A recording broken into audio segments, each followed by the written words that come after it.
अस्सलामुअलैकुम। कुरान में अल्लाह ने फरमाया आखिरी पैगंबर हज़रत मोहम्मद सल्लल्लाहु अलैहि वसल्लम को, ऐ मेरे प्यारे महबूब आप रब का पैगाम पहुँचा दीजिए। ये समझे ना समझे, आप इनके ऊपर दरोगा नहीं लगे हुए। मोमिनो, इसका मतलब क्या है? तुम कुरान पढ़ते हो, समझते नहीं हो कि अल्लाह क्या कह रहा है। इसके कितने दरवाजे, लाखों करोड़ों दरवाजे हैं, हिकमत के, इल्म के, अल्लाह की रहमत और बरकत के। अल्लाह फरमा रहा है तुम अपना पैगाम दे दो।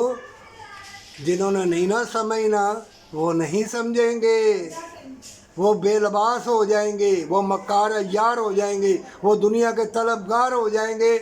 तुम उनको रब का पैगाम दिए जाओ, दिए जाओ, दिए जाओ। मोमिन, अल्लाह ने तुम्हें नेकी के लिए मुंतखब किया है तो रब का पैगाम दे। हस्पतालों में देख, जेलों में देख, वो जो मुसीबत ज़दा देख, वो लबनान में देख, फ़लस्तीन में देख, देख कहाँ कहाँ मुसलमान बर्बाद हो रहे हैं, कट रहे हैं। हम दुनिया के तलबगार हैं, दुनिया मिल जाए चाहे सारे मर जाए। ये लोग गाड़ी, बंगले, पैसे के ऊपर मरेंगे और ईमान वाले हमेशा की जन्नत के लिए मरेंगे। वो अल्लाह की रहमत के साथ जन्नत में जाएंगे। अगर अल्लाह ने तुम्हें तौफीक दी है तो मोमिन भूल जा ये चमक दमक वाली चीज़ें।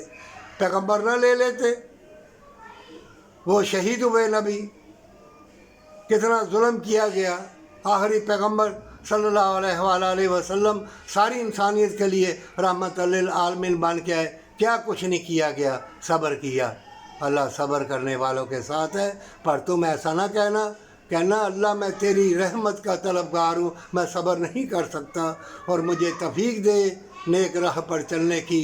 और मक्कार यार जो दुनिया के तलबगार हैं, जो मोमिनों को सताते हैं, तड़पाते हैं, पैसे के लिए गम देते हैं, परेशानी देते हैं, जो बेलबास होके जज्बात मजरूह करते हैं, उकसाते हैं कि कत्ल व गारत करें, जुल्म तशद्दुद करें।